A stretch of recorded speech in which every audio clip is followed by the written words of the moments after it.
What's up, y'all? It's me. It's your boy Asmongold, and today we're going to learn how to do the Brawlers Guild achievement, Deck Your Collection.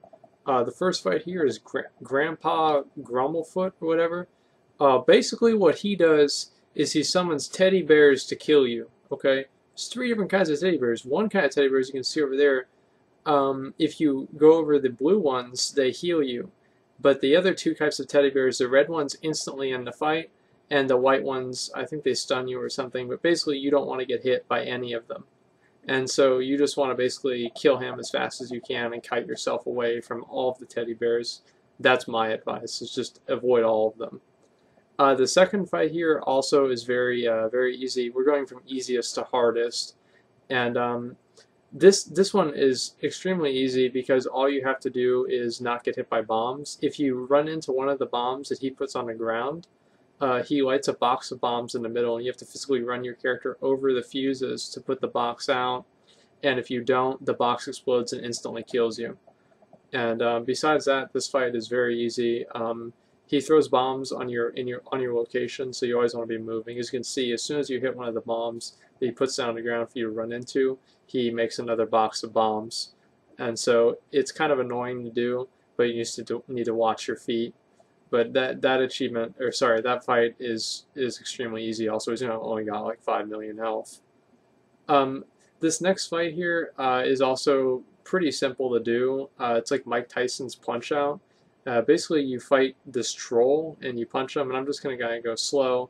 Basically, if he does a right hook, you step left. If he does a left hook, you step right. And if he does slam, you step backwards.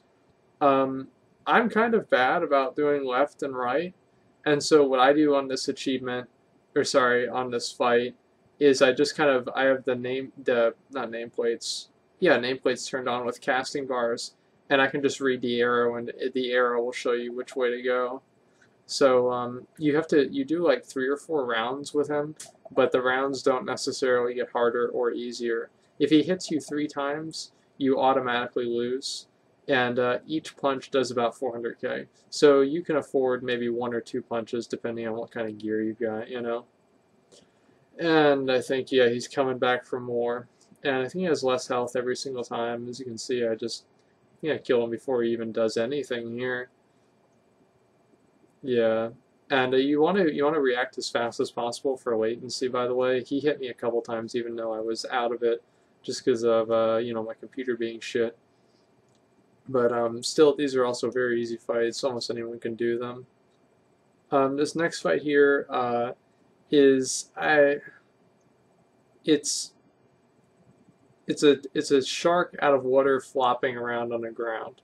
Okay, so how you handle the shark is you just don't stand in front of him, and he's tricky, you know.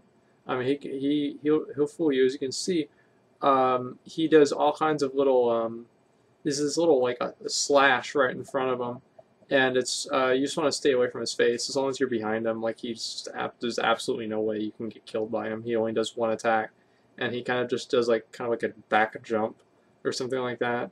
But this is probably one of the easiest fights in here. You just have to stay behind him. Again, I don't really see how anybody can do badly on that fight, but at the same time, if you're not paying attention, or again, if you have bad lag, you can easily get killed. This next one, Splat here, is there's another fight that's identical to this, and like I think level 3 or 4, and it's the green blob, and the red blob is pretty much the exact same. The only difference is I think it does a little bit more damage, and no, it hits for 10,000. Big deal. And it has 6 million health, so as you can see, things are getting slightly more difficult, but that's not saying much.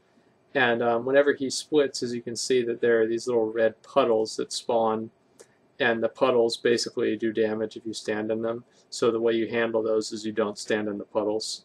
There's no real reason to kill the other mobs, and what I try and do is I just never drop target from the original one, so I don't get confused. That fight is also pretty trivial to do with any type of gear whatsoever. This next one here I'm kind of waiting for it to pop up because I don't really remember what it is. And oh right, it's the two penguins.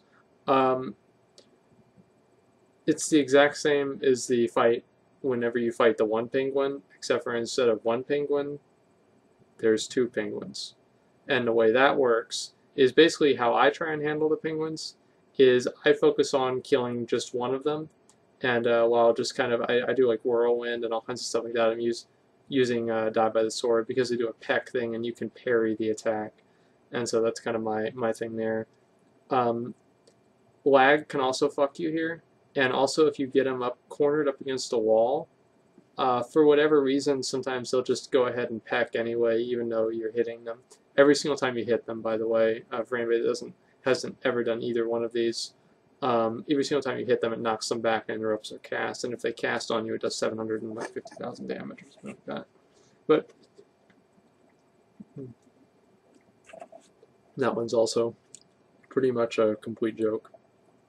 I actually did die on it once, though. That's why, as you can see, I cut in between one of the fight before then. I don't really think that anyone would have trouble with that fight, but at the same time, you want to just make sure that you always are kiting them and keeping them away from you, but you can dodge and parry the pecks, so if you're a rogue, that'll help. Mecha-Bruce here is probably the easiest fight in the entire game.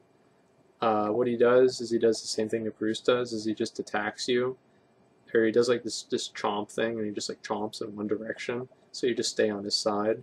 He does this better, stronger, faster thing, and Stasis Beam, it stuns you, and basically you can't move, and so you have to react very quickly as soon as he, what's it called? As soon as it comes off you, because he'll be casting Chomp on you. I've seen some people kite it to the door. I think that's stupid. You don't really need to. Blingtron 3000. Basically the way this works, as you can see, I'm going to show you the bomb here, right here, how much it does. It does like 300,000 damage. So you don't really want to be standing in them, but if you do stand in them, it's not a big deal. You have to kill these little baby Blingatrons, and whenever the baby Blingatrons are, you have to kill enough of them to basically do like an arc from that coil in the right corner, as you can see, and arc it all the way over to Blingatron, and whenever you do that, he stops doing all casts, and it just takes like 900% damage. What I try and do is I wait for him to lock a missile on me sometimes, and then I pull the Blingatron into position. The Blingatrons do not really do any damage, and it's not like if you don't kill one, another one won't spawn. They spawn at a fixed interval. It doesn't matter. I try to be extra careful here. You really, if you hit the coil and it doesn't go all the way, it's basically over. I think I'm even going to kill one more here just to be safe. Oh, yeah, I'm going to kill one more just to be super safe, because as soon as he gets the debuff, he's basically going to die instantly. Another thing is whenever each one of these little Blingatron explodes here, as you can see the blue thing, it does 300,000 damage each time, each explosion, so you don't want to be standing in the line. As you can see, it arced over to him, and I'm just doing ridiculous damage. He's already, he's dead so fast. As you can see, I mean, you save all your cooldowns for there. This next fight is kind of dumb. I think that it's like Ro-Shambo, so it's like rock, paper, scissors. I pick scissors. I think the first one that he always does is scissors. So I would say pick rock for the first time. I think he always casts scissors the first time, but after that it's random. If you lose, you basically die. If you win, you basically instantly kill him because he takes like 500% damage and he's only got 12 million health. If you tie, like I have this ad chasing me, trying to kill me. As you can see, it's very hard to kill him if you do tie. But I will, I do another rock, paper, scissors with him, and then I do win. There are actually a lot of like different things that he can summon in here, but what this really all boils down to is winning two of the rock, paper, scissors things in a row.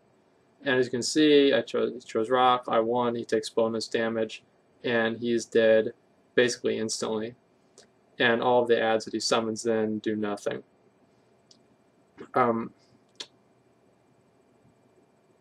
This next one here, we're waiting for it to pop.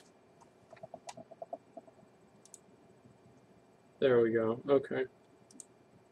So anyway, this next one, what it is basically you have to jump on these trampolines, and whenever you jump on a trampoline, this bear at the bottom chases you, and then you have to kill this guy, and he's going to slap you off, but you can dodge or parry the slaps, and you can also stun him.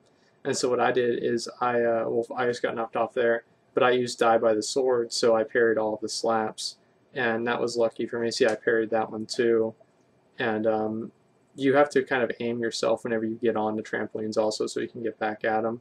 Killing the bear gives you nothing. Don't kill the bear. I tried to kill the bear my first time.